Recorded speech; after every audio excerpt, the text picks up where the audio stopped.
everybody? Today we are debating atheist versus Christian morality, and we are starting right now.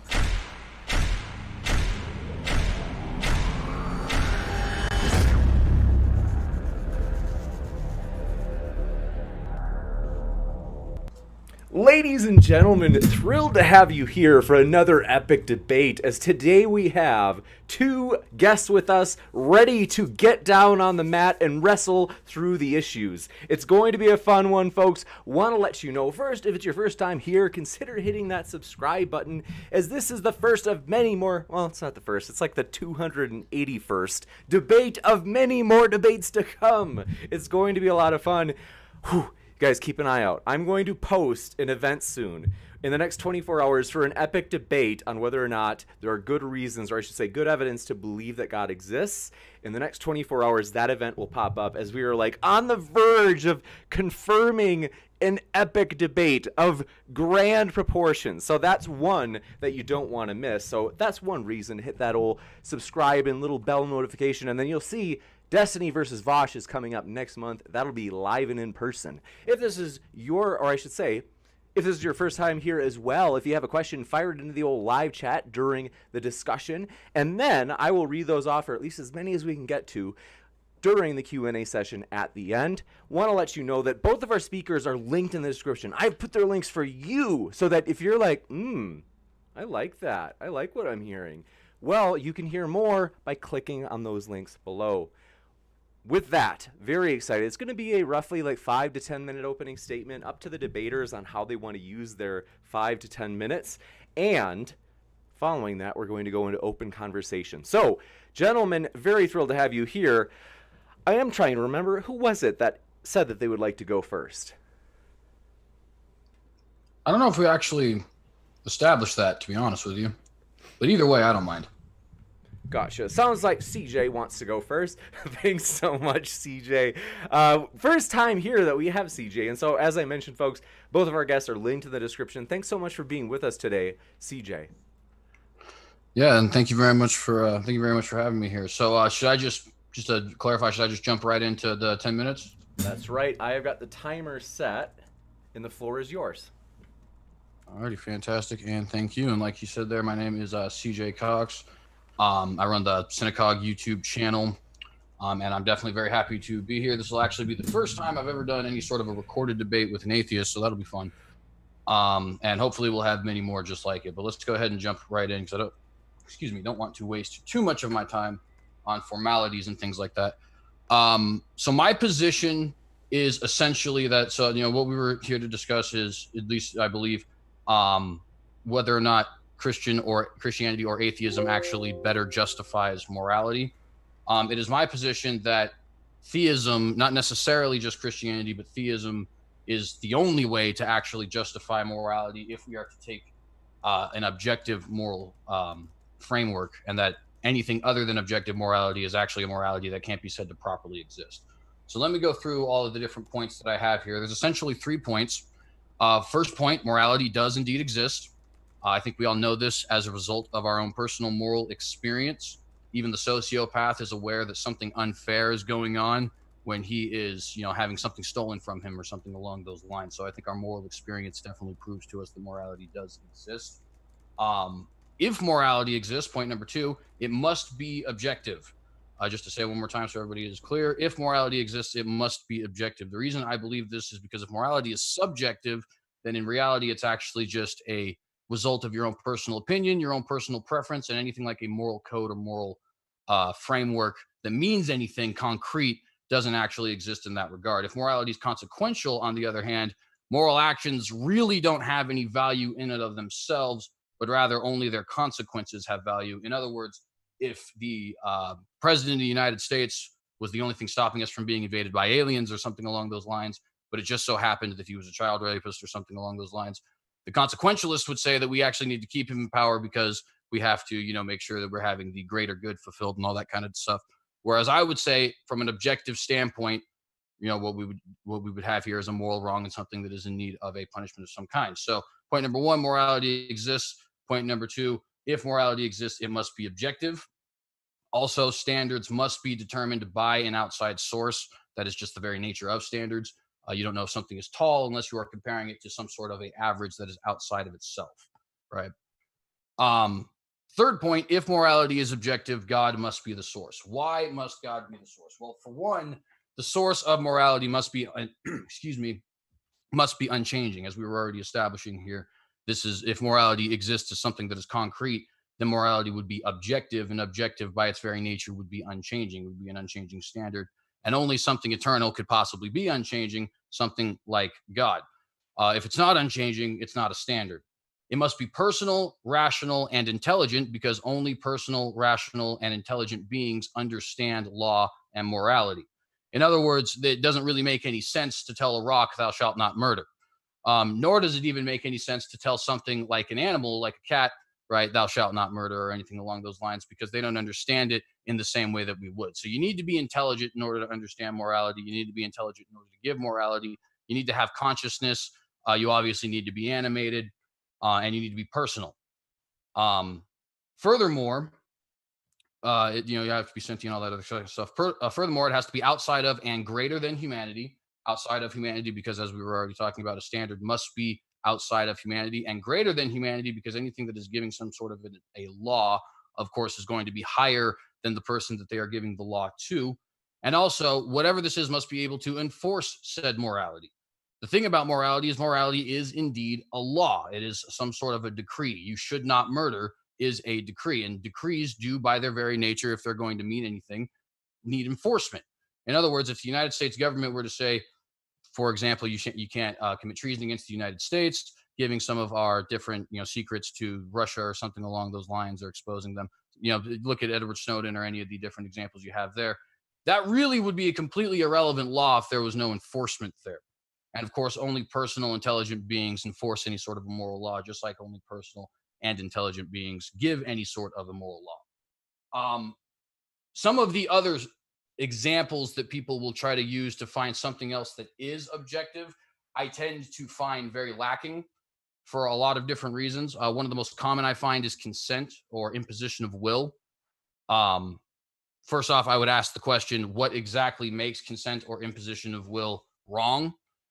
Secondly, why exactly are certain things that would lack consent good, but other things that would lack consent are not good? For example, you don't really have consent as to whether or not you're going to march forward in the army once you join. You don't really have consent as the serial killer who is being restrained by the police officer, so on and so forth. Also, it's a little bit too small of a tent, to be honest with you. There's a lot of moral wrongs that aren't actually imposition of will. Excuse me.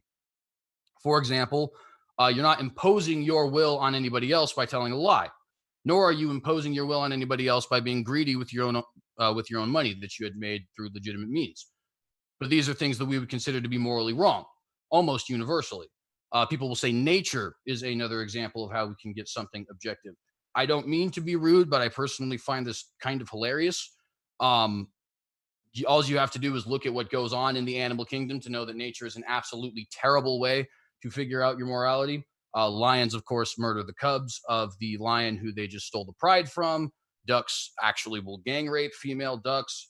Wolves hunt and kill for fun. Cats are known to torture their food, and so on and so forth. This is definitely not, and of course, you can just look at human beings' own nature.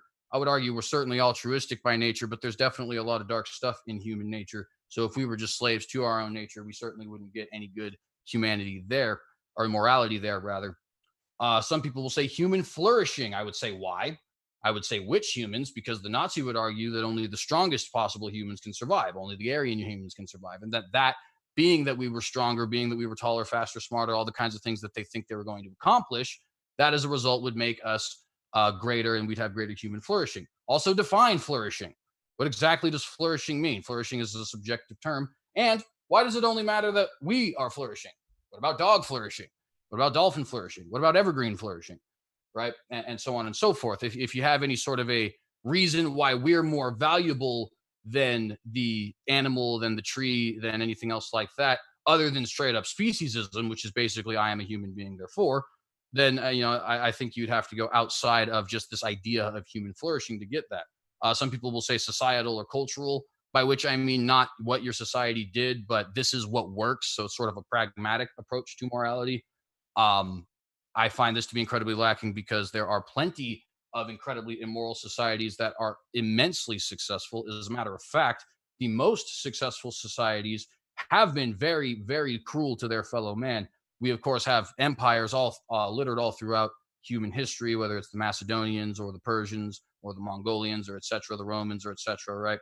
And even countries like the United States, believe me, I'm very patriotic, but it's not like we didn't committed a genocide against Native Americans and have a horrendous slave trade and things like that in order to get where we were. There were other good things that led to that, but there were other good things that led to that in all these other societies as well.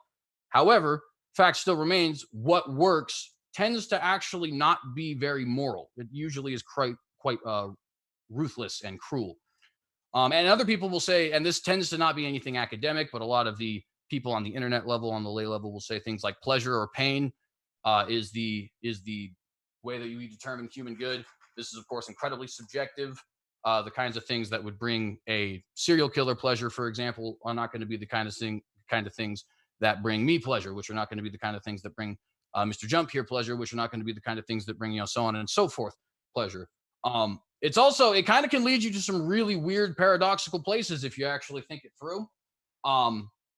For example, you could argue that if pleasure is the ultimate good, then taking away somebody's ability to have pleasure would be a moral wrong. And then you get into weird consent issues with violence and sex and things like that. It's also immensely unhealthy.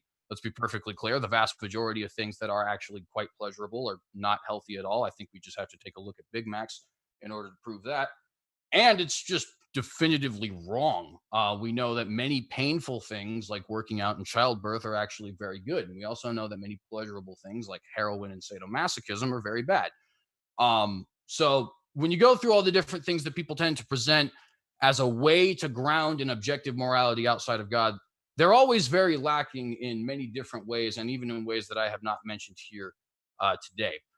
So again, my argument would be, number one, morality does exist. Number two, if morality exists, in order for it to mean anything, it would actually be objective. And number three, if morality is objective, it has to come from an outside source, namely a God of some kind. And that would be the basics of my point. You bet. Just in time. Thanks so much. We really appreciate that from CJ. And by the way, folks, if you were here on Friday and that stream that almost happened Friday during the day, that was CJ, who's been extremely gracious, and Tom has as well, as that was, we had a dropped one there, but we are stoked to have it right now. We are going to hand it over to Tom. The timer is set. The floor is all yours, Tom. All right, so the question tonight is what better explains or grounds objective morality, the theism or atheism? Well, theism doesn't ground objective morality at all. The idea of a God completely fails as a basis of objective morality. It can solve none of the philosophical problems. It has even more problems than any of the other proposed solutions in ethics. So even though my opponent is right that there are problems with many of the versions of morality presented by secular models, the God hypothesis is far worse. It has all of those problems and then more problems. Nothing about a God works as an objective basis of morality. It completely fails in every regard. And we can prove this pretty simply. If you have two universes, one with a God, one without a God, and in these universes, a person kills another, they're immoral in both. So therefore, you don't need a God. Deductive proof, argument over. God does nothing to ground morality. For morality to be objective, it has to be intrinsic to the action of the morality. So, for example, if someone kills someone, that in action itself has to be intrinsically immoral, independent of any other source, including a God, for it to be objectively moral. If it's only immoral due to the existence of a God, that by definition makes it subjective. So a God by definition makes objective morality impossible. It can't act as a basis of objective morality. What could act as a basis would be something like an undiscovered law of nature. Nature doesn't care what we feel like. It doesn't matter if we can understand it. Like my opponent mentioned, that you need to have a consciousness of the ability to understand morality, to be able to judge morality for something to have a basis of morality. Well, no, that's just false. You don't need to assess moral statements to have things be moral, just like you don't need to be aware of gravity to have gravity work on you. Laws work by fiat. They just apply regardless of whether or not you know they apply, or regardless of whether or not they are judged. He also mentioned that they need to be judged. Well, no, they don't. It just needs to be moral or be immoral. It doesn't need to actually be assessed or punished for being immoral. You mentioned the standard has to be unchanging. Well, that's not necessarily true. Gravity is objective, but gravity is also changing, so things can be objective and change. God, by definition, changes. You can just look at the Christian Bible, and he changes all the time. Specifically, says so. So the Christian God can't be that standard anyway by his own definition, because the Christian God is changing.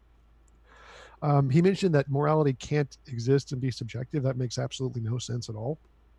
I mean, if evolution was true and morality is just a product of evolution and biology, well, then morality exists as a product of evolution, and it is subjective, so it can't exist and be subjective. It just would be subjective morality.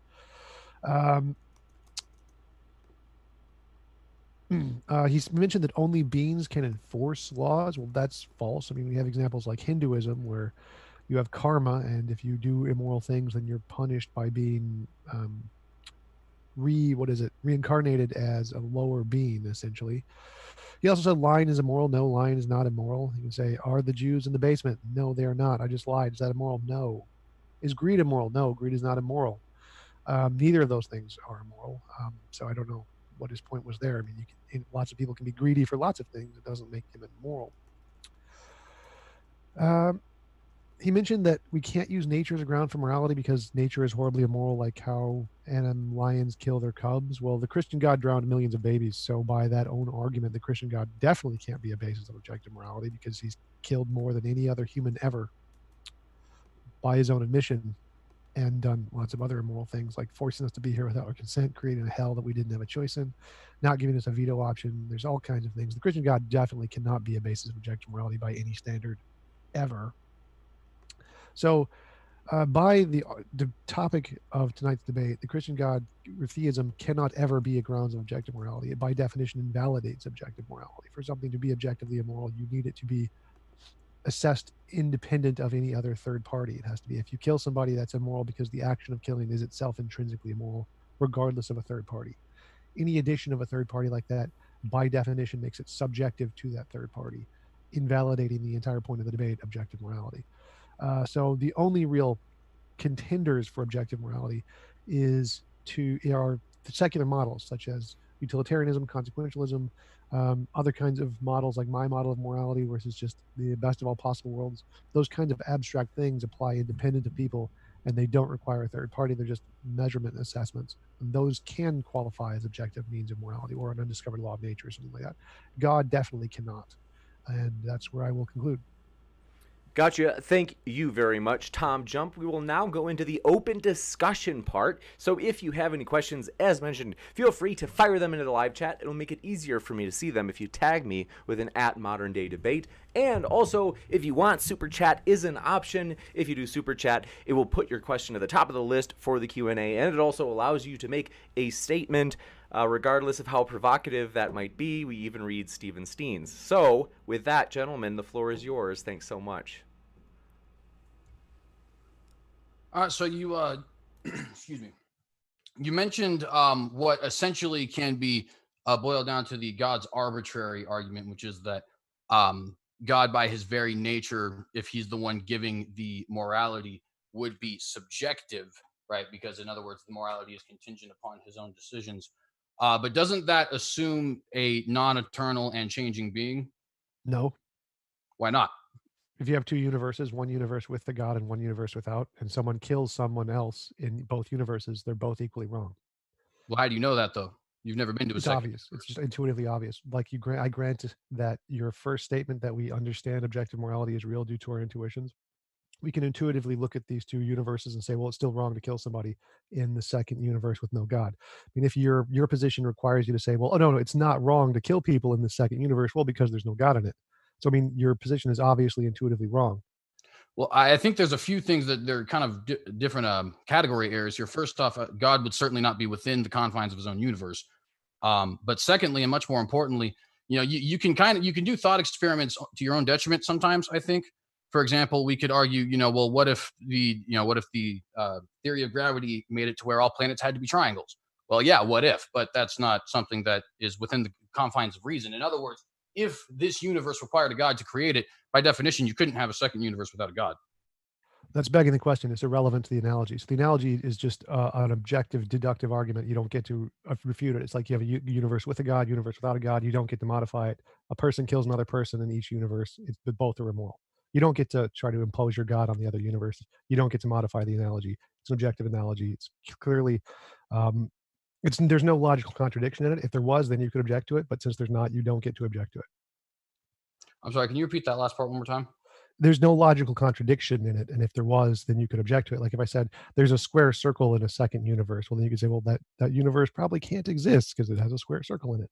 But since there's no logical contradiction in these obviously two possible universes, then you can't say that you can't argue against the universe. You can't just say, oh, no, since God applies to all possible universes because he's the greatest possible being, let's begging the question. It doesn't work. You don't get to refute the argument that way. And you can say, well, I don't know, since God created the universe and you need a God to create a universe, also begging the question. So you can't use that to object to the analogy either. Well, I mean, I feel like that's a little bit, excuse me, that goes a little bit both ways there in that regard, because of course, having never been to a second universe, and of course, this does depend on your own personal belief, but if you were to assume that there was a God, then if you'd never been to another universe without a God, and of course, I'm not here assuming that there isn't a God. Logical possibility. None of that matters. So again, just the fact that it is coherent to imagine it makes it possible, makes it a valid argument. So the fact that we can imagine another universe, one universe with a God and one universe without, and we can imagine a person killing another in each universe makes this a completely valid analogy. You don't get to argue against the analogy because there's no logical contradiction there. Well, that wouldn't make any sense, though. By the very definition, God has to be outside of a universe. That's your circular reasoning. So you don't get to apply your circular reasoning to the argument. So this applies. Well, no, but that's what I'm saying, though. If you have a God who's an eternal being, by his very definition, he has to be outside of time, space, and matter. That doesn't make it. You can't have a God that's in the confines of his own universe. To the analogy. So I can just grant whatever you want to define God as and say, okay, here's your God-created universe, and your God is outside of that universe, and whatever relationship you want between them, fine, you can have that. And then I'm going to say, well, here's my model of the world, which doesn't have a God and only has a universe, and a person kills another one. And we're going to say, we're going to contrast these two models. And by your definition, in this world that I've defined as my worldview, you're saying that killing isn't immoral because there is no God, which is obviously false. So why is that obviously false? Use our intuition to say that you don't need a God for something to be immoral. If someone kills another person, it's immoral in all possible worlds, with a God, without a God. Doesn't make a difference if there's a God or not. So it makes no difference if you apply God to this world, because it's going to be immoral regardless of whether or not there's a God in the universe or who created the universe or didn't create the universe. It makes no difference. Well, I'll leave aside the question of the creation for a minute, because I would argue that, once again, that you can't have a world without a universe. But understanding that is not the argument for today. What would make it objectively wrong in this? In other words, why is it obviously wrong that murder is? Why is it? I granted your first premise of saying that we understand objective morality is real due to our intuitions, and so I can just say, yeah, due to our intuitions, we can just grant it's objectively moral. Now I can say there's lots of different potential candidates of what makes it objectively moral, what grounds the ontology of it, like an undiscovered law of nature, or a Platonic object, or a model of ethics, or a best of all possible worlds. There's lots of different potential candidates for what grounds the ontology of objective morality. God isn't one of them. Well, so, and I'll get to that in a minute, but I still want to know, because so you're not really necessarily giving me some sort of an answer to the question, right? In other words, we're saying murder is objectively wrong here, but murder has to have some sort of a standard by which it's objectively wrong in order for us to deduce it's objectively right. And there's like infinitely many standards we can propose, like a Mignonian object, a Platonic object, abstract, best of all possible worlds. All of those are potential candidates for a standard of objective morality that could ground the measurement tool. There's lots of different potential standards that are used in ethics. They could all work. God doesn't work as one. So that is an answer to your question. Like, any of these can work as an objective standard. So how could a best of all possible worlds exist? Isn't that beg the question of other possible worlds existing? No, a best of all possible worlds is a Platonic abstract, like the perfect triangle. Perfect triangles don't exist, but a perfect triangle, the idea of a perfect triangle, is still an objective measure of how good a triangle is compared to this idea. So we can say that a perfect triangle is a triangle that has perfectly straight lines on all three sides or whatever. And so we can, in this world, it's impossible to draw a perfectly straight triangle, because if you draw one as best as you can and you zoom into it with an electron microscope, you'll realize the electrons go in bubble shapes. So it's impossible to draw a perfectly straight line. So the existence of a perfectly straight triangle is impossible in this world, but we can still use it as an objective measure to see how close we are and measure how we're getting closer or further away from the idea of a perfect triangle. Isn't that The best of circular, all though? possible worlds is that it works the same way. It's an abstract. It doesn't need to exist to still be a standard. We can still say, here is the best way the world could be as this abstract object, and then use that as an objective standard to measure how far away we are or how closer we are moving to it. Yeah, but I have objective tools outside of the math problem I'm doing in my paper in order to measure mathematical problems and things like that, in order to measure gravity and all that other kind of stuff. So what is, because essentially What? what you're telling me is this is best of all possible worlds. This is just one of the examples you gave. I understand that, but so it's best of all What? possible worlds. But who's to define what best even is? Isn't that what we're arguing about? No, again, that part's irrelevant to the question. So that's the part where I said there's lots of different contenders for objective morality in the field of ethics. And there's lots of different ways to define it, and they're competing, and we can't prove one or the other. Like solving objective morality isn't a solved problem in the field of ethics. We don't know what the solution is, but we definitely know God doesn't work. God faces all the same problems of the secular models and then more problems. So we don't have a solution to objective morality, like a proof that says this is the model and we're done and we can just go home like we do for the globe Earth, that it's not flat. But we do know that the theist model is worse, is like if we're going with abductive reasoning, what's the best, the inference of the best explanation? Theism is the worst possible. Well, it's one of the worst explanations. And these models that I'm talking about are far better explanations using abductive reasoning So why? because they have less problems than the theist model. So there's lots of problems with objective morality, which is why we haven't solved it. But the theist model has more problems. Like, for Right, example, but the like ones I what listed problems? in the introduction. In other words, so what exactly are the issues that you are seeing in the theistic model that is, making you conclude that these other models are actually less flawed? Well, for example, the one thing I listed, if you imagine one universe with whatever thing you're saying is the standard and one universe without whatever thing is the standard, and you kill someone in both universes, is it still immoral given your definition? So if you're saying that there is the ontology, this thing that exists, that is a god, and it exists in a universe, and without this thing, then it's not immoral to kill someone. But obviously, it's still immoral to kill someone. And there's a contradiction in your model. It's what obviously fails. Now, if your model is a Platonic abstract or something like that, then it doesn't actually exist or doesn't need to exist to be a grounds of objective morality. It's just an abstract. So in that model, regardless of whether or not this abstract actually exists in the universe, because it's an abstract, it doesn't exist in either universe. So the morality is intrinsic in the action of killing someone because it doesn't move us towards this abstract, essentially. The abstract doesn't need to exist. Like a perfect triangle doesn't need to exist for us to know that a squiggly line is not a perfect triangle. I mean, in this particular example, I would certainly argue that it does, though, because, and I understand that to a certain extent this begs the question, but I'm obviously not coming here assuming that God doesn't exist. Clearly, on my side, I assume God does exist, and I would make the point that we live in a universe where God does exist, and therefore could not possibly imagine a universe where He doesn't. And in Yeah, fact, a universe that's where He begging the doesn't question. So would be the fact that something you that can't isn't imagine it, I mean, you actually obviously real. can. Anyone can imagine a universe without a God. It's pretty simple. You just say, okay, Anybody here's can a imagine universe. a square that's called a triangle. Okay, that again, this is pretty simple. Like everyone grants this in philosophy. You can imagine the universe without God. So anyone who just does to define God as anything that Yeah, but precedes my the point is, universe. anyone can imagine anything. No, I can't imagine a square circle. I can't I can imagine the square imagine, root of a well, pork chop. I guess to a certain extent that's true, in the sense that like I've never seen it, but there are definitely plenty of things that I can imagine that aren't true. Like Right. I The can truth, imagine the a truth completely doesn't dormant matter universe here. that's Again, you're completely missing the dark, but point. You're that doesn't missing the mean that point. it happened. Stop. You're missing the point. It doesn't matter if it's true. All it needs to be is imaginable. If you can imagine it, then the argument works. That's all you need. It doesn't matter if it's true. It doesn't matter if there is a universe without a God or not. It makes no difference. That's If not true there though. is a There's entire universe, see there. Let me give you a perfect example as to how that can't possibly be true. There are entire fan fictions around certain fictional universes, right? Like Lord of the Rings, Star Wars, and stuff like that, where they go out and try to prove theories, film theory and all this kind of stuff, like MatPat and stuff like that. And they show very plainly how a bunch of things that these people came up with that they imagined don't actually work, right? Whether it's scientifically, whether it's because internal logic, whatever. So you can imagine a universe without God, but that assumes that a universe without God could possibly exist in the first place. yeah, which is obviously true. There's no logical contradiction. So if for there to be an objection, you have to find a logical contradiction, and there isn't one. So again, this analogy is flawless. You don't get to object to it. So you can imagine a universe. If there is a universe without a God, doesn't matter if it's possible or not in your worldview. It makes no difference. If there is a universe without a God and someone kills someone else in it, that action is still immoral. The reason your model is obviously wrong is because if there is a universe without a God and someone kills someone in it, by your definition, that isn't immoral. So there's a problem with your worldview. Your worldview doesn't work because for something to be an objective standard of morality, it has to apply to all possible cases of immoral actions. The action itself has to be immoral. Again, whether this is possible is irrelevant. It makes no difference at all. You just have to say, if there is a universe with no God, is it immoral to kill someone or not? Objecting and saying it's not possible is irrelevant.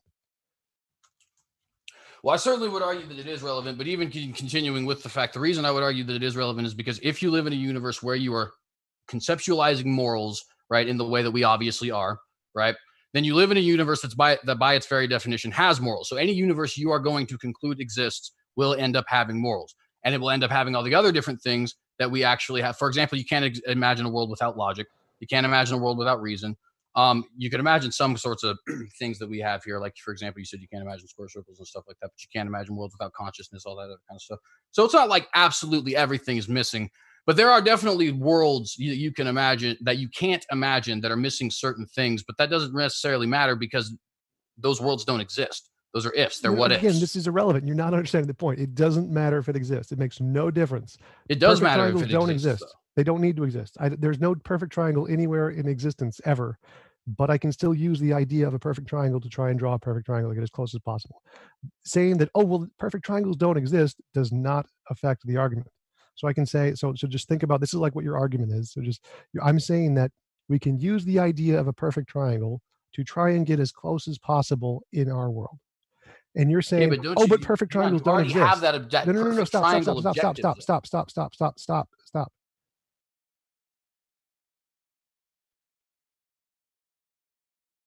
So again, CJ, your argument is saying, well, perfect triangles don't exist. I've never said perfect triangles exist. There's no part of my argument where perfect triangles exist as a premise. It doesn't matter if it exists or not. All it has to do is be an idea in our head. If it can be an idea in our head, the argument works. So you arguing that perfect triangles don't exist doesn't stop me from using the idea of a triangle to draw a triangle. So the same thing applies to morality. I can say, if you can imagine a world, a universe without a God, that's enough. It doesn't matter if it exists or not. And if in this universe you imagine a person killing another person, if that action is immoral, then your God model fails. I mean, so it doesn't make a difference whether this universe exists or not. It's totally irrelevant to the argument. Just like saying a perfect triangle doesn't exist. Like, great, it doesn't need to for the argument. See, but there's so many different things that are finding issue with that there. So first off, we do actually have pictures of quote unquote perfect triangles. They're at least as close as we could get. Now, obviously, they're not 100% perfect. We understand that it's impossible to get an actually 100% perfect triangle, okay? But there is an objective standard that does exist, right? It's as close as we can possibly get it. And there's math that we can actually prove to show that this is an objective standard. In other words, a 90-degree angle can be mathematically proven to be a 90-degree angle, right? So what is that standard that's allowing you to say that it would be wrong? And if you don't have that standard, then how does the God model fail, and how can you conclude that it is wrong? Well, again, like I said, there are lots of different potential candidates for that. That is, so I mean, I can pick one if you want. It doesn't make a difference. I mean, there's lots of potential alternatives to gravity, but they're all wrong. Right. So again, morality isn't a solved problem. We don't have a solution to objective morality. There's lots of potential candidates in the field of ethics. One is like a Platonic object. One is the best of all possible worlds. One is a perfect abstract. One is a Menoinian object. There are lots of them. They can all work. They all work better than theism does. So, I mean, it doesn't matter which one I pick here. I mean, there's always going to be problems with every single one of them, which is why we haven't solved objective morality, but they all work better than a God. They're all abductively better than a God. Yeah, see, I would certainly argue that that's not the case. And getting even back to your example of, imagining another possible universe, I can imagine another possible universe where 2 + 2 = 5. That may not make logical sense, but I can imagine it. You can imagine. I just did. I just did, and I even vocalized it into the air. There's a universe where 2 + 2 = 5. No, imagining a square circle is impossible because there's a logical contradiction in the statement. Imagine there's a logical contradiction, in my opinion, in having the creation versus the, without the God, in other words. Begging the question. So there is no obvious contradiction there. Like, a contradiction has to be a priori. So it has to be like definitional. Like a square circle, a square is by definition an object that has 4 sides. A circle is by definition an object that has no sides. So the definitions of the objects entail the contradiction. Your definition of a God is you begging the question. I don't accept your definition of the God. So there is no logical contradiction in what I said, unless I presuppose your definition, which the atheists don't do. So there isn't a logical contradiction here. Most people see that there's only not a logical contradiction if you're right, though, because it isn't a matter of opinion. God either exists or he doesn't. So if I am right on that situation, there is indeed a logical contradiction. That's begging the question until you can It actually might be begging the question, but to be fair, the argument isn't necessarily whether or not God exists, but whether or not atheist morality versus Christian morality actually makes it make more sense. But according to the Christian model, your analogy would be contradictory. No, like I could say that a universe can't exist without me, and because by definition exists in all possible worlds. But and then I could say, well, you don't accept that. Well, maybe your definition is wrong, and maybe I do exist in all possible worlds. And anybody can make up that kind of gibberish. It just doesn't work as an argument. So, well, dude, it does though work as an argument, because the fact of the matter is either you or me are right. That is a fact. You would agree, right? No, we could both be wrong. But so you would not agree that there either is or is not a God. Yes. So there is either is or is not a God. But we're talking about morality. So on that issue, either I am right or you are right, but neither one of us can both be right. And since the issue is just a yes or no question, it's not like both of us can be wrong also. Would that be right? Correct? Right. In the case of a God, but when we're talking about morality, we could just both be wrong, and there isn't an objective morality. So then what I'm saying is, with the moral question, obviously I'm coming to this with the presupposition that God exists, right? Because that's leading into my argument, just like you would be coming into this with the presupposition that God doesn't exist, right? No. In fact, there's an entire field of apologetics onto this evidentiary versus presuppositional. No, I did not presuppose God does not exist. God's existence is irrelevant. Well, you do at least presuppose that a universe can exist without God. But if God does indeed exist, then a universe can exist without God. No, that's your presupposition, which is baseless. That's like if I say a universe can't exist. Well, that's not a presupposition, though. If the God of the Bible does exist, or the God of the Quran, or any of these omnipotent creator gods, if that being does exist, then a universe aside from that being's existence is not possible. No, that's false. Again, that's false. It's not false, though. No, again, it is. By definition, that's false, because there's no logical contradiction there. That's just a definition you've picked. So I could say, if I exist, well, then I exist in all possible worlds. Like, well, is that true? Okay, that's not different, though. You're not the omnipotent, timeless creator God of the universe. Exactly. That's the point. You're just saying it. You're just claiming that if God exists, a universe can't exist without him. Okay, like, but I can claim that if I exist, a universe is the creator of all that is reality. Jay, stop. I can say that if I exist, then a universe can't exist without me. It's just, that's not true. It's just made up. I can make stuff up just like you can make stuff up. You can make up if a God exists, well, then he exists in all possible worlds. There's nothing to support that. It's just something you've made up. And I can make up that if I exist in all possible worlds, and the universe can't exist without me. Those claims are equally stupid. They don't work as an argument. It is made up, though, because the claim that the Christian or the Muslim or the Jew or anybody who believes in one of the monotheistic Abrahamic gods is saying is that this universe and all the other, anything else, the creation itself, whether it's angels or whatever, doesn't matter, any realms, doesn't matter anything else, the creation itself is a product, rather, of the creator. In other words, if our worldview is correct, then it is indeed impossible for a universe to exist. And so you can say I imagine a universe without God, but that's just like me saying I imagine a universe where squares are circles. No, again, the reason that fails, the reason that is a completely stupid argument is because I can say I exist in all possible worlds by definition. If anyone believes in the religion of TJump, well, then they believe that TJump exists in all possible worlds. If anybody believes in your religion, then yeah, that's true. Maybe you have a set doctrine that says you created it. Right. Exactly. Anybody can make up this nonsense. It's not an argument. You can't use this as a premise in your argument because it's just nonsense. Like in an argument to try and convince someone who holds a different position, you can't say, well, my position is God exists in all possible worlds. Therefore, you can't imagine a universe without a God. That's no. The answer is no. No, that's not my position is not that God exists in all possible worlds. My position is that if God is the creator of the worlds, if God is the creator of matter, if God is the creator of space-time, all that stuff, then there is no way that stuff can exist apart from him. Again, you're not understanding. Like if I was a flat earther and I'm trying to convince you the world is flat, I can't just say, well, I presuppose the world is flat. So you can't even imagine a world where you can't even imagine the world is round. That's not allowed in the argument. No. You can't do that because the world is flat and I've defined it as being flat. Therefore, you can't even imagine a world where it's round. That doesn't work. That's a stupid argument. You can't just impose your own presuppositions on the person you're talking with. It doesn't work that way. So when I say I imagine a universe with a God and a universe without a God, this is not, you don't get to object to this. This is the two worldviews. Okay, then I imagine a universe where 2 + 2 = 5. And again, that doesn't work. Again, that doesn't work because that's not imaginable. There's a logical contradiction there. Example it's also a logical contradiction to have a universe without a God. No, there is no logical contradiction in my worldview. I see no logical contradiction. No atheist sees a logical contradiction. You've just assumed that. So I mean, you that's have perfectly fair. presupposed But your basically, worldview. in other words, I guess the main point of this, because we might just want to move on from this particular thing, but there's no way you'd ever convince a theist with that argument, I guess would be the point. Because if we are already agreeing that there is a creator God, then the idea of a universe apart from a creator God is, in fact, a logical contradiction. And to be fair, again, if we are right, then that is true, because creation requires a creator. Right, If and that the universe, proves if why you're matter, if wrong. reality, No, if all that is that's a creation, then it does I understand that. require a creator. Right, I understand. That's why you're wrong. That's why it proves you're wrong, because your only defense of your position is, well, it's impossible for God not to, or for a universe to exist without a God. I mean, well, obviously that's wrong. To be fair, that's not the whole position. That's only about this particular point where you're saying you imagine. Right. I know, but that's the point. It demonstrates your argument is circular. You're just presupposing your conclusion before you've even made an argument. You're saying, oh, well, it's not possible for there to be a universe without a God. Therefore, we can just invalidate the You'd be doing possibility. the same thing, though. You'd be saying, well, it is possible for there to be a universe without a God. Right. That is presupposing that your worldview can be true. Obviously, because there's no logical contradiction. So that's fair. But there is a logical contradiction in having two different universes, your worldview and my worldview being true. My worldview cannot include your worldview. Again, you don't understand the argument here. You're not understanding at all. If there is no obvious logical contradiction, like if I have a worldview that is coherent and that many people hold to, and I present this in an argument, you're not allowed to dismiss it by saying you don't think it's logically possible. No one cares.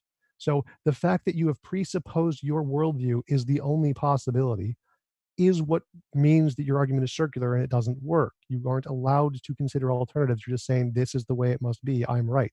That's like if a flat earther said, I can't imagine a circle globe because it's logically impossible in my worldview. That doesn't work. That just means you're not considering alternatives. It just means you're unopen to any kind of logical criticism, which means your worldview fails. That's why theism fails. You can't even imagine an alternative, which is obvious and easy to imagine. It's like saying, I imagine a universe without apples. Yeah, like, but oh no, I can't like I said, imagine you can claim that, but that's just like saying, I imagine a universe where 2 + 2 = 5. No, because the fact of the matter is, false. at least from my worldview, at least I will grant that we have. But to be fair, that's not the argument. So that's part of the reason we're not going into those sort of things. Does God exist? All that kind of stuff. No, again, that fails. 2 + 2 = 5 entails a logical contradiction. You can't impose those. And a universe without God also fails because it's a logical contradiction. No, again, God did in fact create reality, and therefore reality cannot exist without God. Again, that's your and I know we're not actually getting to that point right now, but nonetheless, like I said, that's why this would never be something that could possibly convince a theist. No, because it is a logical to convince a theist. Like you're not getting it. The goal of this argument is to prove that you are making a circular presupposition which fails 100%. You can make any circular presupposition you want, and if you refuse to accept any kind of contrary viewpoint, your position fails. You have no grounds. You have no evidence. You've just presupposed your conclusion. So if you presuppose your conclusion, your argument fails. And the point of my example in this showing that a universe without a God is still immoral proves that you can't even consider alternatives, which proves your argument is presupposing your conclusion it's circular and it just fails. You can do that for anything. It's not evidence. So if you can just presuppose whatever you want and say, well, I'm not going to imagine any alternatives, like a flat earther says, I'm going to presuppose the world is flat, and it's logically contradictory that the world is round because God, or whatever you want to insert, the fact that you are unwilling to imagine the alternative, which is obviously possible, means you have presupposed your conclusion and you have no evidence. It's a proof that your argument is unsupported. Now, it doesn't need to convince theists. I don't care if it convinces theists. It's just an obvious proof that your position is unsupported, just like flat Earth is unsupported. Right? No, I do. Arguments. Sorry, I thought you would finish there. Go ahead. No, that's fine. So I do find it interesting, definitely, that you would take a hypothetical, which is a thought experiment, which by its very definition could not possibly be a logical hypothetical, if indeed that you're wrong on the other question, which, to be fair, we're not arguing, saying that minus any sort of an objective standard that can be proven can still actually show us that morality is objective, and then somehow saying that the argument here that I'm bringing is a contradiction. I don't know. That seems kind of amazing to me, in my personal opinion. It's pretty obvious. This is pretty simple logic. Like if a flat earther says, I presuppose the world is flat, and you creating a hypothetical where the world is round, well, that's logically impossible. I mean, if you can't see why that's stupid, then you need to just reimagine or reevaluate your understanding of basic logic here. If a flat earther just says, I can't imagine a world was round because it's a logical contradiction, they're just being stupid. That isn't an argument. That doesn't support your position. That just shows how insecure and unsupported your position is. Well, to be fair, that's it. not the same thing, though. That's like saying, I imagine a world without God, and I presuppose that a world without God, no, I imagine a world with God, sorry, and I presuppose that a world without God cannot possibly exist. Therefore, I have a conclusion on the world with God. Right. What I am saying is that there is an entirely separate argument here, which would be, does God exist, right? Which we certainly can have at some point. I'm certainly down to have that. But nonetheless, there's an entirely separate argument here that, since both of us would have to be coming into this with the presupposed idea we're having, because we're not arguing that point. You're coming from an atheist perspective, this is true, and this is why it better explains. I'm coming from a Christian perspective, this is true, and this is why it better explains, right, etc. Well, if indeed I am right and the Christian point of view is true, then that is a logical contradiction. It can't exist. And furthermore, I would just like to point out, since it's not something you've ever seen, you don't know for a fact that morality would exist the same way there. If we were to go to this hypothetical world without a God and somebody were to murder somebody, well, maybe the moral experience of the people who are living there are different. I mean, obviously, I just imagined that. And by your logic, if I can imagine it, it must be true. No, again, you don't understand the argument. This is very, very simple. If a flat earther says, I'm going to say a globe is logically contradictory and you can't even imagine a possibility where it's alternative, they're stupid. That's it. So if you say that it's impossible to imagine a world without a God, well, then your argument's just as stupid as a flat earther saying, well, the world can't possibly be a globe. Is it possible to have math without numbers? Math doesn't exist. Is it possible to have math without numbers? There was math without numbers. Yes, there was. In like cuneiform, there wasn't numbers. There was just slashes. So they didn't have values like 1, 2, and 3. No, those didn't exist until like I don't know, what was it, 1200s? So those were made up languages. Math is a made up language. Numbers don't exist. They're just words. Like I'm not talking about the values of numbers. Certainly do exist. This is one pen objectively, right? Regardless of what language you call it one in, it is one pen. Right. Reality exists. And reality is the reality of mathematics needs the value of numbers. Is that true? No, the value is the language part. Reality exists and reality is described by numbers, but this doesn't help your position. Again, so 2 + 2 = 5 is a logical contradiction. Anyone can see this. You can't imagine 2 + 2 = 5. It doesn't work logically. And you can't imagine a square circle. It doesn't work logically. Your brain is just not capable of picturing that happening.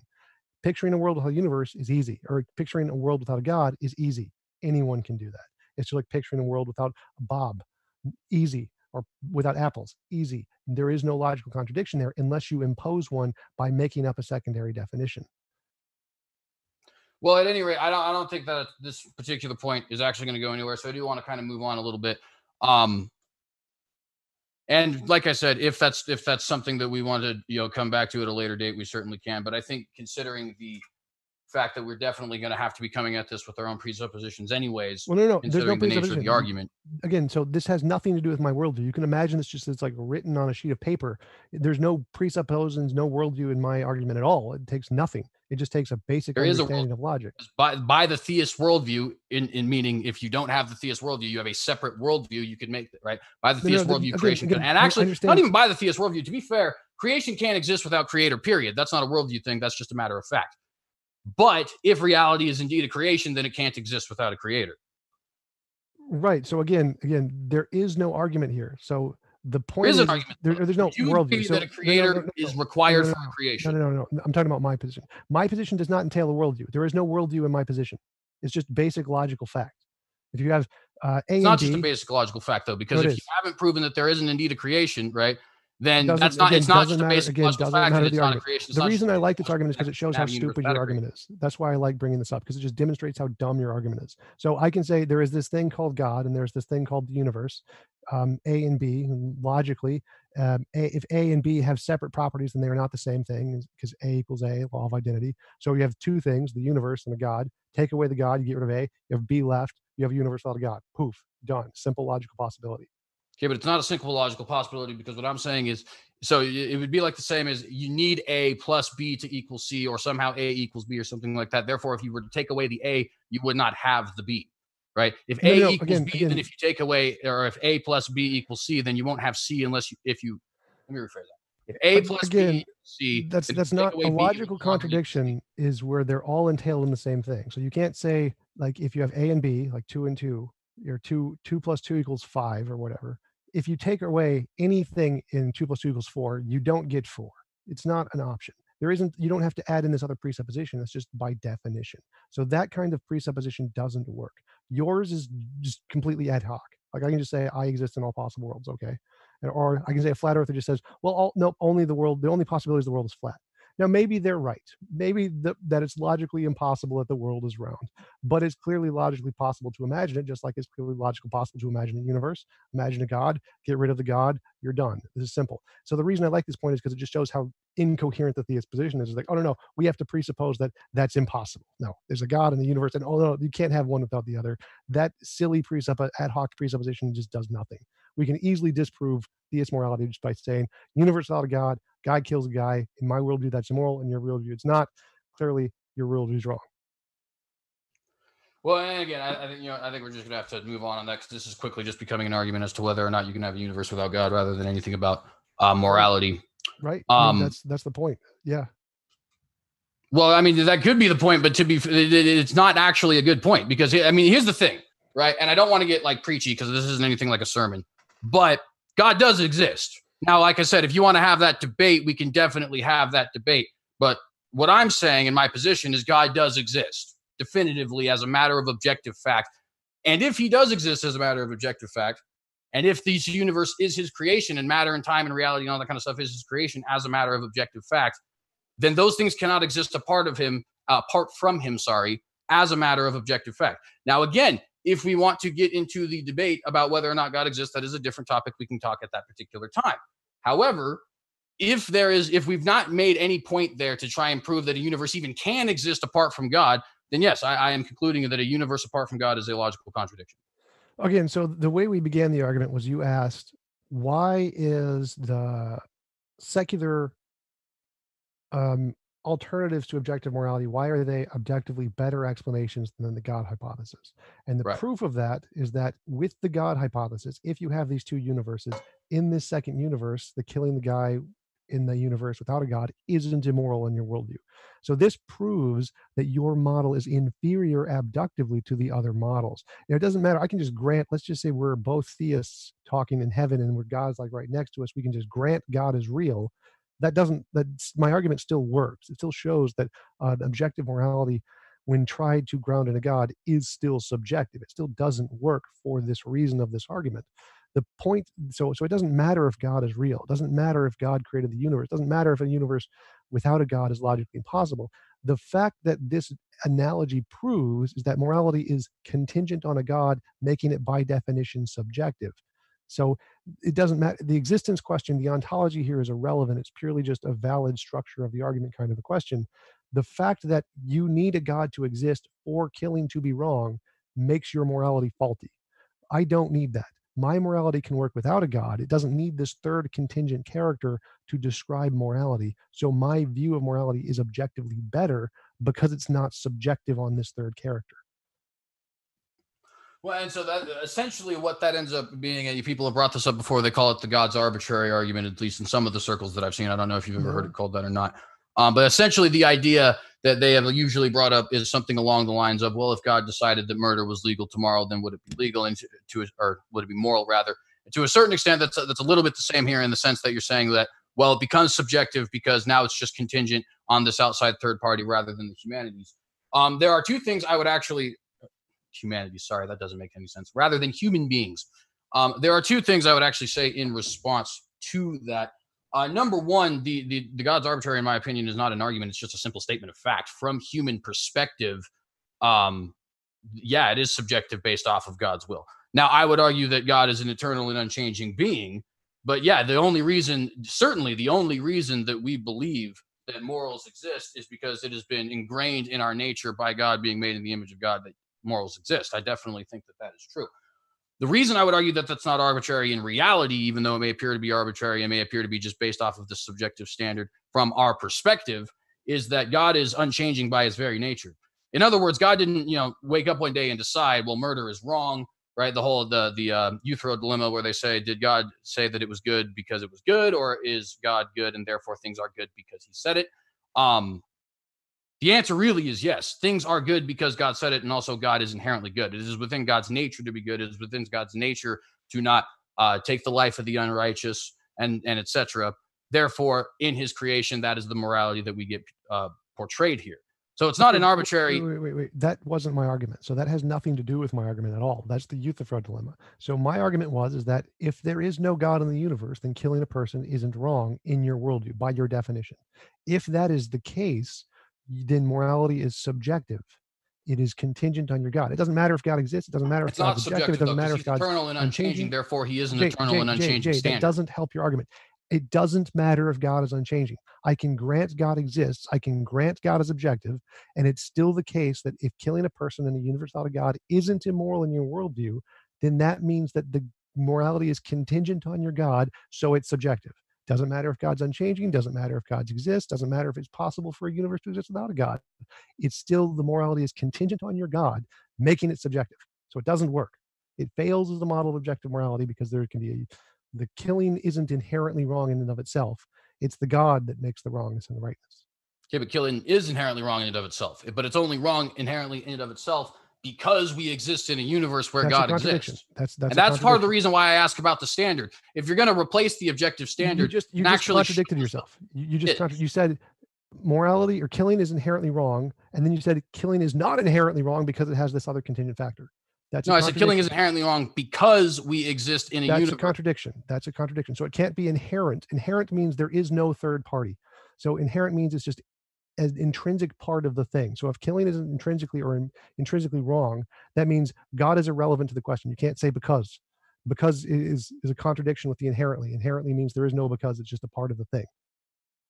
So saying killing is inherently wrong, then because is a contradiction. You can't do that. It can't be inherently wrong because there's a God. That would mean it's not inherently wrong to kill. It's only inherently wrong to kill because there's a God. True at all, though. I mean, an eyeball inherently, by its very nature, is supposed to see things, but there's reasons why eyeballs see things. No, what? Inherently, eyeballs are no. That's not what inherently means. It's an intrinsic property of the thing. Eyeballs do not have the intrinsic property of sight. That's not a part of eyeballs. That's a function of eyeballs, but that's not what intrinsic means. So if you said like intrinsic would be like an inherent property of the thing, like God is intrinsically unchangeable. You couldn't just say that, well, God is unchangeable because he exists in a universe with Bob. Well, that would make it not intrinsic, right? Because it's contingent on this other thing. For it to be intrinsic or inherent, it has to be a property of the thing with no other third party involved. Like if I said God is only all powerful because he was given this power by Bob, you would say, well, that's a contradiction. No, God is uncreated. So in order to say it's intrinsic or inherent, to say killing is inherently wrong, that means you can't invoke a because there. Because if you do, that would be like me saying God created the universe because he was created by something else. It's a contradiction.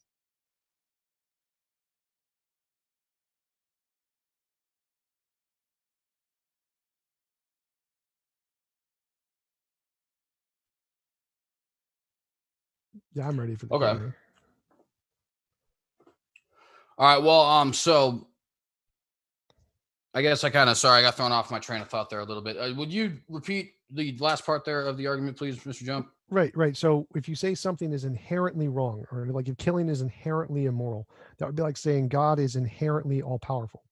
And if I said God is inherently all powerful because he was created by a different being, like the super God or whatever, you would say that's a contradiction, right? Like, no, because all powerful means he wasn't created. It inherently means it's just a part of who he is intrinsically. You can't say it's inherent and then say because something else did it. That's a contradiction. If it's inherent in God, that means it wasn't done by something else. It's just an intrinsic part of God, right? You follow. Well, I guess in that particular point, that does have a lot to do with the worldview itself, and I will definitely grant that because obviously, from my point of view, God would be the very designer of the nature. And I guess to an extent, that would be another one of those, well, that's something that's assumed on your worldview. So no, this has nothing to do with, again, so don't ever say my worldview because I've never brought my worldview. No, I'm saying my worldview. I'm saying on my worldview, it would obviously be assumed that people's nature is designed by God. Right. But what I would argue is that's not the point of the argument. So the point of the argument is the definition of the word inherent.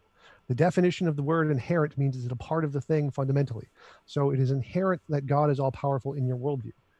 But it would be a contradiction if I said it's inherent that God is all powerful because he was created by a different thing. That would be a contradiction because then it wouldn't be inherent anymore. Then it would be a property given by something else. Inherent means it's not a property given by something else. It's intrinsic to the being. So if you say morality is inherently wrong, or it's inherently wrong to kill, you cannot say it's inherently wrong to kill because someone else says so. That's a contradiction. Just like if I said God is inherently all powerful because he was given the property by some other being. Do you understand that the word inherently means it is just the thing, it's a property of the thing in and of itself with no third party? Well, yeah, so I understand that, but what I'm saying is that is that we live in the world that we live in, and if this world is created by God, which of course, like I said, I grant that this is something that is a little bit presuppositional in that particular regard. But the intrinsicness, I guess if there's a different word defined there, then so be it. Would definitely be dependent on God. What I would say, I guess that would push it over to the highest standard. So then what does God get his morality from? Well, God inherently is good, rather. Let me rephrase that. Yeah, God inherently is pause, good. Pause right there.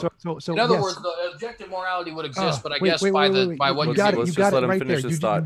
You just said my argument. So I want to just clear up that one point. You said that if God exists, so then that morality is only true because we live in a universe with God, which means morality isn't intrinsic. It is not intrinsically wrong to kill. It's only wrong to kill because we live in a universe with God, which means morality isn't intrinsic. It is not intrinsically wrong to kill. It's only contingently wrong to kill because we live in a universe with a God. That's the whole point, is that in your model, there isn't an intrinsic morality. It can't be objective. It can't be inherent because it's all contingent on being in a universe with that God. It doesn't matter if it's true. It doesn't matter if God exists. I can just grant that. I can just grant God is unchanging. I can grant every part of your worldview and just say, okay, your worldview is true and we live in a universe with God. In that case, the only reason it's wrong to kill is because we live in a universe with God, which by definition means it's not inherently wrong to kill. It's contingently wrong to kill because we're in a universe with a God. That third factor is the problem. That's why objective morality doesn't work on theism. We are gonna, if it's okay with us, giving Tom the last word just because we had let you start, CJ. And with that, thanks so much for all of your questions, folks. We're gonna jump right into it. So appreciate Andrew Hanselman, thanks for your super chat. He said, pre-show loot. Appreciate that. Thanks for your support of the channel. Steven Steen, thanks for your super chat, who said, that sexy clam chair is the alpha of the debate. It is. It's like we get to see Tom riding a clamshell every night. Terrific. Michael, the Canadian atheist, who will be on tomorrow with TJump's father, Darth Dawkins. Thanks for your super chat from Michael. He said, get spicy, Steven Steen. Okay. Genius Tracks, thanks for your super chat. They said, CJ, the animal kingdom without humans are not intelligent enough to maximize their community's well-being with cause and effect analysis like we are. Okay, but the animals don't have morality, so that's completely irrelevant. We can maximize their well-being, right? So why is it wrong? Why is it not wrong for us not to maximize their well-being? I don't care if they maximize their own well-being. We are intelligent enough to defend the lower life forms on the food chain. What my point there is why is it human flourishing? That is the point. Why, if humans have the capability, can't they make animals or dolphins or ants or mosquitoes flourish or whatever it happens to be? Gotcha. Thanks very much. Next up, Steven Steen, thanks for your other super chat. He said, Tom's chair gave me STDs. Thanks. It takes a lot of courage to admit that, Steven. Thank you. Tioga, thanks for your super chat. She said, James, in capital letters, thanks for your kind call out there. Shout out. Stupid Horror Energy, thanks for your super chat. She says, how does God act outside of time if there is no before, now, or later? So I will admit that is a question I personally don't have a direct answer to. I kind of go back and forth with the whole presuppositional kind of thing, which ends up, having a lot of the same questions as how does God act outside of time? But I will admit that's one of the questions that I will leave to apologists a little bit wiser than me. Gotcha. Thanks so much. Labzor, hopefully I'm saying that right.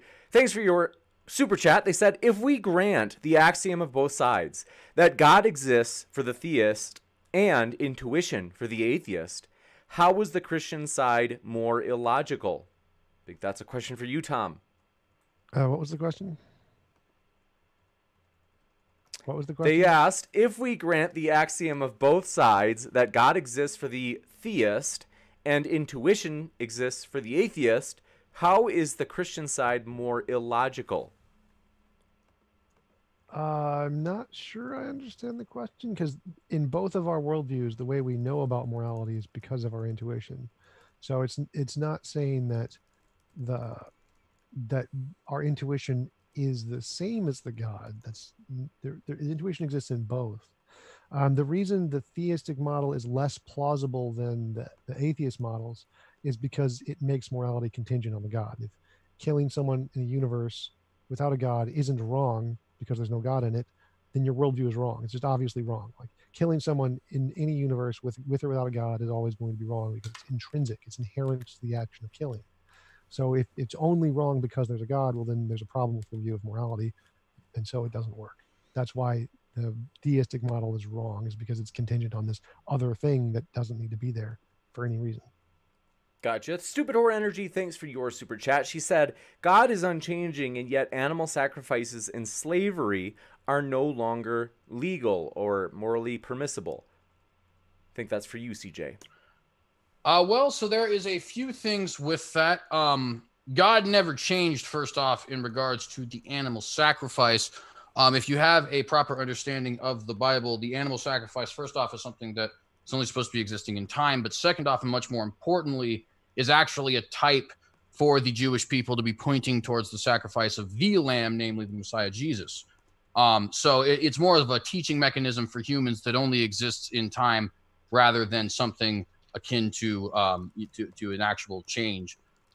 As far as the second point, what was that again? Sorry. No problem. They asked, let's see here.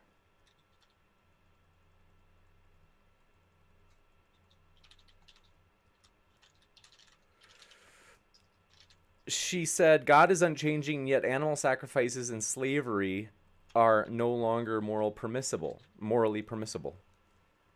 Okay, so on the second point, slavery, if it is practiced as defined in the Bible by the Hebrew scriptures, has never been repudiated. And quite frankly, nor should it have been, because if you actually look at it the way that it was practiced there, it's really no more different than some of the things that we do with like the military, for example, right? It's a completely willing practice. You give yourself over. You can even be paid for it. There was talk of slaves being rich and having their own slaves. So that actually never was repudiated. Gotcha. Thanks for your super chat from our next guest who said, Philip, good to see you, Philip. He asks, for CJ Cox, if we grant that God exists, what would happen if God was apathetic about morality? How would you expect humans to behave as a result? I think we would behave very apathetically in this hypothetical, provided that he does some of the same things he does with us, for example, making us in his image, and we'd certainly be pretty apathetic. To kind of give you a real world example of, what all of these questions, because people will say, well, what if God this and what if God that in regards to divine command theory, which I certainly am a divine command theorist. Islam is a religion which teaches, as far as the nature of God and the nature of morality, basically the exact same thing that mine does, but the moral rules are different. If Islam is true, I am sorry to everybody who disagrees, but marrying 6-year-olds and committing jihad are, in fact, morally permissible and sometimes even morally required things. And there's absolutely nothing that we can do about that, right? Whether or not humans are supposed to act that way, in your own personal opinion, is irrelevant, because if Islam exists and the Allah of the Quran actually created the world, then that is what is the case. Now, I don't believe that. I believe instead that, the Bible is true. So you turn the other cheek to your enemies. You win them through preaching the gospel, other things like that. But the fact of the matter is if I'm wrong about that and Islam is true, then the laws that God said were moral are in fact true. So, in a sense, that's just kind of, we can argue all day, well, what if this and what if that, as far as, what if God had laid out these rules? But whatever the rules are, if those were the rules that he had laid out at the beginning of time, because that was what was in his nature to do, then those would be the morals that we would have to abide by. Gotcha. Thanks very much. Appreciate it. And let's see. Pax Americana, thanks for your super chat. They asked, if evil is objectively wrong because God decided so, or I think they're asking, is evil objectively wrong because God decided so, or would evil still be objectively wrong if God himself was evil and thought it was right? So I think those are kind of two different questions. The reason is because God does not decide anything is wrong. It is within God's nature to act in a certain way, and act, I say, as a matter of, as we see it, of course, because, we already asked the eternity question.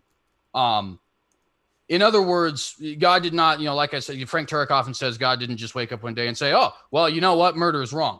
No, God, as always, within his nature, felt that murder is wrong. And however exactly you want to imagine that working is up to you in that regard. But it's not a decision. It's inherent in the nature of God that murder and things like that is wrong. Now, as to the second question, if God was, evil, well, that doesn't make any sense. If the creator of morality says morality goes a certain way, then that's the way that it goes. You don't really have the ability to call that evil because he's the one who established what morality is. He created it, right? Now, God is not evil. God happens to give us very kind and loving commands. But if he had given us different commands, then those would be the commands that would be considered righteous, which, once again, like I said, you can play that thought experiment all day. Gotcha. Next up, appreciate your super chat from Stupid Whore Energy. She asks, if there can exist a possible bizarro world where God's nature was different, then theist morality is subjective. I think it depends on your definition of the word can. Can it in reality? No. But can we sit here and pretend to imagine such a world? I think, well, certainly I can pretend to imagine a world where 2 + 2 = 5. That doesn't mean that's not possible, or that it is possible. That doesn't mean that there's any sort of logical coherence in the statement. It just simply means that I can imagine a world where certain things are a certain way. Yep, you betcha. Thank you very much. Just responding to somebody in the chat. Brink of Disaster, thanks for your super chat. They said, CJ, why should Tom argue against your presuppositionalism? Well, I guess to a certain extent that maybe the question, by which I mean the thesis of the debate, which would be totally my fault, by the way, I'm the one who proposed it, is a little bit limited in that regard. Because really the presupposition kind of inherently exists as a result of, in other words, I wouldn't be here defending the Christian worldview if I didn't have the presupposition that Christ exists as the savior and creator of the universe, right? So in other words, the argument of whether or not God exists, I think, is a separate argument, which is why I said if we want to have that debate, we certainly can. We'd certainly be willing. But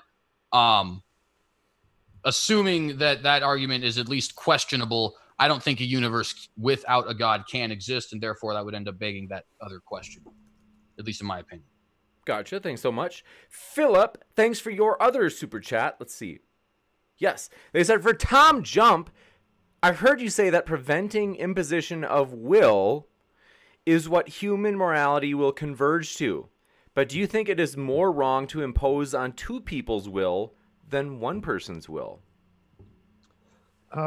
There's different considerations there. It depends on the amount. Like giving one person a paper cut would be less immoral than giving two people a paper cut.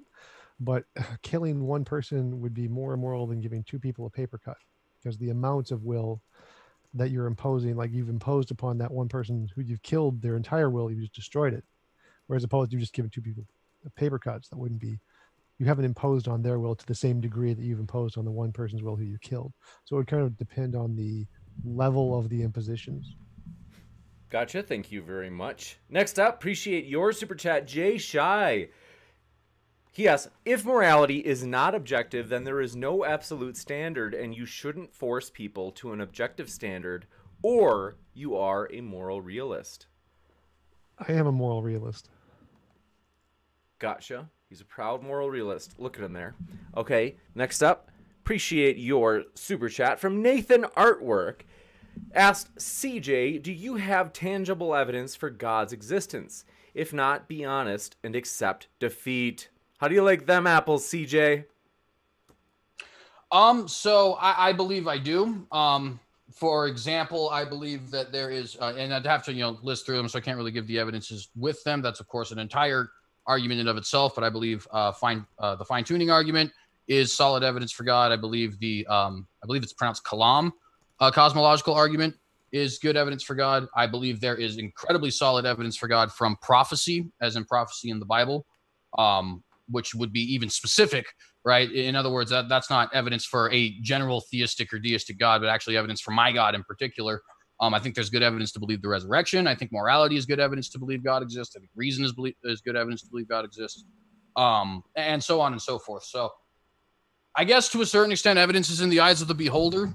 But I think there are certainly some very objectively solid reasons to believe that specifically the Christian God exists.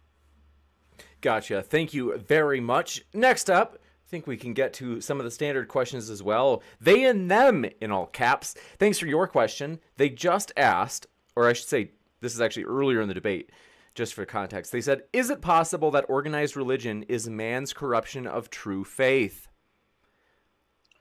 I would actually agree to an extent, and I know that may come as a shock, but I think if you look at the Bible, the organization as we understand it today is definitely not something that Jesus had ever taught. It is certainly something that was taught in the Old Testament, but once again, that is only as a means to an end. It's almost like a very elongated parable.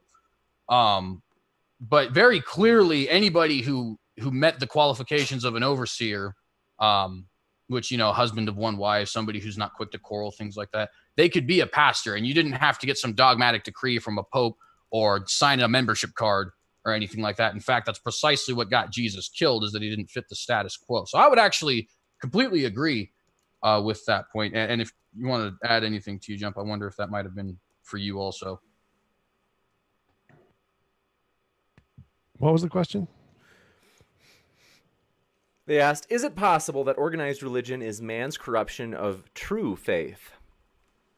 I don't know what true faith is. I mean, I usually take the atheist definition that faith is by definition a belief of something without any evidence. So I don't know what true faith means exactly. Gotcha. Thanks for your question. Kill a Doggy 1. Appreciate it. They asked, CJ, do you think it's important to make people feel guilty for behaving immorally? Yeah, definitely. Actually, in fact, I would argue we have this sort of cultural disapproval of shame. Shame is definitely a useful emotion, and it's something that all human beings should feel at least 100 times in their lifetime. The fact of the matter is, I think unless you feel guilty about something, there's no way to change it, for one. And for two, and I know this isn't directly related to the question, but I would argue that the punishment of evil in and of itself is a moral good. So regardless of what form we believe that punishment should take, maybe it's making people feel guilty, maybe some people think it's stoning, maybe it's everything in between, like a prison or whatever. That's not really relevant, but I do think the punishment of evil is definitely in and of itself a good thing. Gotcha. Thanks very much. And John Robertson, thanks for your question. Try to get a question in for TJump. Asked for TJump. Why should one promote or preserve universal well-being? Well, I believe there's an objective morality. I believe there's a best of all possible worlds. So I think that we should pursue trying to get to that best of all possible worlds. I don't agree with the well-being model, Sam Harris's well-being model. I think that if people want to end their life, they should have the freedom to do so regardless of their well-being. I think that if they want to drink alcohol till they die, they should have that choice and we shouldn't stop them. So I don't agree with the well-being model. I think that like human well-being, it may be the case that if we stop reproducing, then all humans will die off and that'll be bad for the well-being of humanity. But people should have the freedom to choose to do that if they want. So I disagree with the well-being model. I think that freedom of choice supersedes well-being. Gotcha. Thanks for your super chat. Brink of Disaster just fired it in. They asked, CJ, is slavery as commanded by God in Leviticus 25, quote, Your male and female slaves are to come from the nations around you. From them you may buy slaves. Is that the same as the military, and is it moral? So it is not the exact same as the military in the sense that they are one and the exact same thing. Clearly, there is some nuanced difference. But it is certainly the same thing in the sense that it is a willing endeavor that you sell yourself into that has certain rules and parameter around it, and that you essentially become the pawn of something that has greater authority than you. In other words, you don't have the opportunity once you've joined the military. You don't have the opportunity to now say no, right?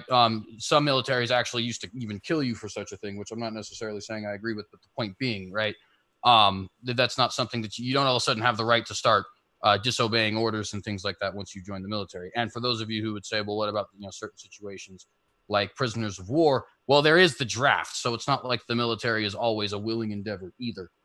As to the second question, is it moral? Absolutely. Absolutely. I think it's even a net benefit for society. I have a video on that if anybody's interested. If not, shameless promotion of my videos aside.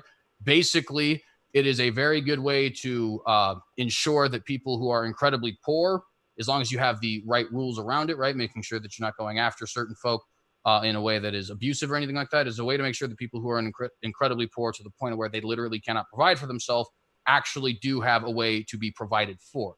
And of course, this is before the existence of things like welfare states or anything like that.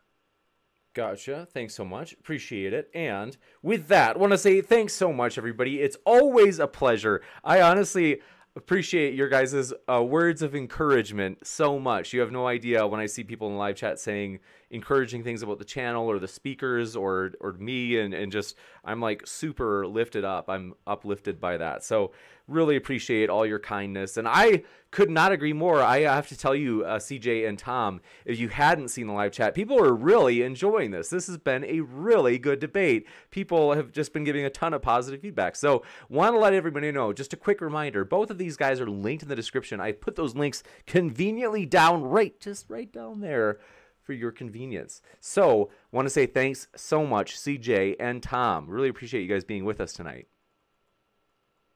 Yeah, definitely. Thanks for having me on. Always a pleasure. Sorry, go ahead. Absolutely. And tomorrow, Michael, the Canadian atheist, takes on Darth Dawkins, now known as Duncan Atheism, aka Tom's dad. Really big one, very exciting. And then TJump, we can't get rid of this guy. He's going to be back debating the definition of atheism. We haven't had that for a long time.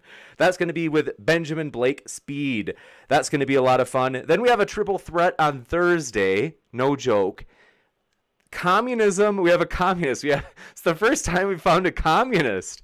Adam Friended, if you're listening, I saw you in the live chat. If you're still here, we are pumped because I know that he's been excited for that. So we have found a communist, a capitalist, and a socialist who will have a triple threat debate. And then keep an eye out as we are hoping to, like I said, for Friday, the Big Dukaroo. We will hopefully release that in the next 24 hours, an event that you'll see here on the actual channel page for future events, which is coming up this Friday. So just kind of waiting for the official confirmation on that one. So very exciting stuff.